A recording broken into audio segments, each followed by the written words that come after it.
அனைவருக்கும்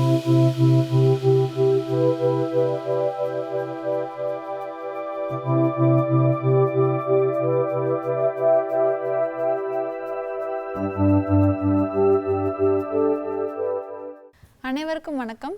இன்னைக்கு நம்ம பார்க்க போற ஆசனா பார்ஸ்வ உபவிஷ்ட கோணாசனா. பார்ஸ்வ அப்படின்னா ஒரு பக்கமா, அப்போ உபவிஷ்ட அப்படின்னா காலை அகற்றி அமர்ந்து உட்கார்ந்த நிலை தான். ஸோ ஒரு பக்கம் நம்ம காலை அகற்றி உட்காந்து கால்களால் நம்ம கைகளால் கால்களை தொடக்கூடிய ஒரு ஆசனா. இப்போது பார்ஸ்வ உபவிஷ்ட கோணாசனா எப்படி செய்யலான்னு பார்க்கலாம். அதுக்கு முன்னாடி இது யார் யாரெல்லாம் செய்யக்கூடாது அப்படின்னு பார்த்தோம்னா, அதே போல் தான் நம்ம இடுப்பு பகுதிகள் நம்ம அகற்றி செய்கிறதுனால அடி முதுகு வலி, தீவிர இடுப்பு வலி உள்ளவங்க எல்லாமே இந்த ஆசனா தவிர்க்கிறது நல்லது. இப்போது பார்ஸ்வ உபவிஷ்ட கோணாசனா எப்படி செய்யலான்னு பார்க்கலாம் வாங்க. எப்போதும் போல் கைகளையும் கால்களையும் அகட்டி வச்சுட்டு சிட்டிங் தடாசனா பொசிஷன், ரிலாக்ஸேஷன், ஆழ்ந்த 2 மூச்சு.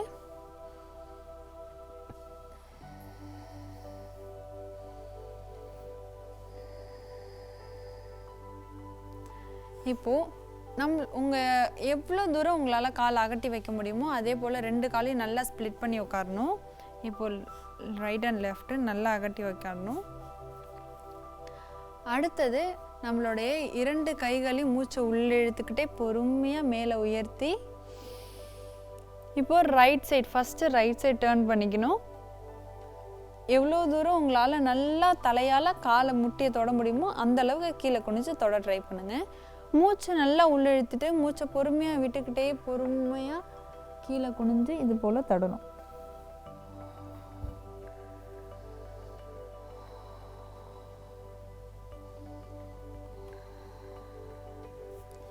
மூச்சை உள்ளே இழுத்துக்கிட்டே பொறுமையாக மேலே வரணும்.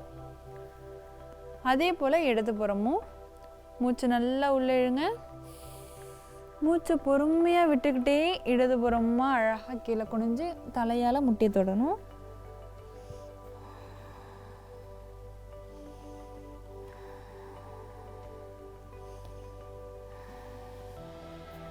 இப்போ மூச்சு உள்ளே இழுத்துக்கிட்டே பொறுமையாக மேலே எழுந்திருக்கணும். கைகளை ரிலாக்ஸ் பண்ணிவிட்டு கால்களையும் ரிலாக்ஸ் பண்ணிப்போம்.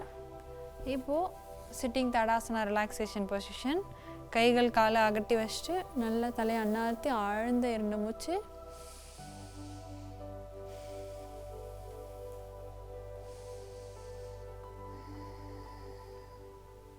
ரிலாக்ஸ். இந்த ஆசனா செய்யும் போது நம்மளுடைய கால் பகுதியிலேருந்து கழுத்து பகுதி வரைக்குமே நல்ல ஒரு எக்ஸ்டெண்ட் பண்ணி கொடுக்குற ஒரு ஆசனம். இப்போ ரைட் சைட் பண்ணோம்னா நம்ம ரைட் சைட்லேருந்து லெஃப்ட் சைடுக்கு தான் இது நல்ல எக்ஸ்டென்ஷன் கொடுக்குது. அப்போது இடுப்பு சைட்லேருந்து நல்லா நம்ம ரைட் சைடு குனியும் போது நல்லா எக்ஸ்டெண்ட் ஆகுது இல்லையா, அதே போல் லெஃப்ட் சைட் பண்ணும்போது ரைட் சைட் எக்ஸ்டெண்ட் ஆகுது. அப்போது நம்ம கால் மூட்டு பகுதியிலேருந்து கால் சதை பகுதியிலேருந்து இடுப்பு பகுதி, கழுத்து பகுதி, முதுகு தண்டுவட பகுதி இது எல்லாமே நல்லா இழுந்து கொடுத்து அதோட மசில் எல்லாமே நல்லா கான்ட்ராக்ட் ஆகி தேவையற்ற கொழுப்பு நீங்கி இருக்கிற நம்மள உடம்பை நல்ல ஒரு பலப்படுத்தி ரத்த ஓட்டத்தையும் அதிகப்படுத்தி கொடுக்குது. அது மட்டும் இல்லாமல் நம்மளுக்கு சுருங்கி இருக்கிற பகுதி எல்லாமே நல்லா விரிஞ்சு கொடுக்குது இல்லையா. இப்போ ரைட் சைட் பெண்ட் பண்ணுறோம் அப்படின்னா ரைட் சைடில் உள்ள லெஃப்ட் சைடில் உள்ள எல்லா சதைகளுமே நல்லா எக்ஸ்டெண்ட் பண்ணி கொடுக்குது. அப்போது ரைட் சைடில் என்ன பண்ணால் இருக்கிற மசில்ஸ்லாம் நல்லா கான்ட்ராக்ட் பண்ணி கொடுக்குது. அப்போ என்ன ஆகும்னா எந்தெந்த பக்கம்லாம் நம்மளுக்கு மசிலில் ரத்த ஓட்டம் போகலையோ அந்த இடத்துல ரத்த ஓட்டம் போய் வலி இருக்கிற இடத்த சரி செய்து பலப்படுத்தி கொடுக்கறதுக்கு இந்த ஆசனா ரொம்பவே பயனுள்ளதான ஆசனாவாக இருக்கும். ஸோ அதே போல் ஸ்போர்ட்ஸ் பர்சன் எல்லாமே இந்த ஆசனா ட்ரை பண்ணி பாருங்கள். ஏன்னா ஸ்டிஃப்னஸ் உள்ள மசில்ஸ் எல்லாமே ரிலாக்ஸ் பண்ணி கொடுக்கறதுக்கு இந்த ஆசனா ரொம்பவே பயனுள்ளதாக இருக்கும்.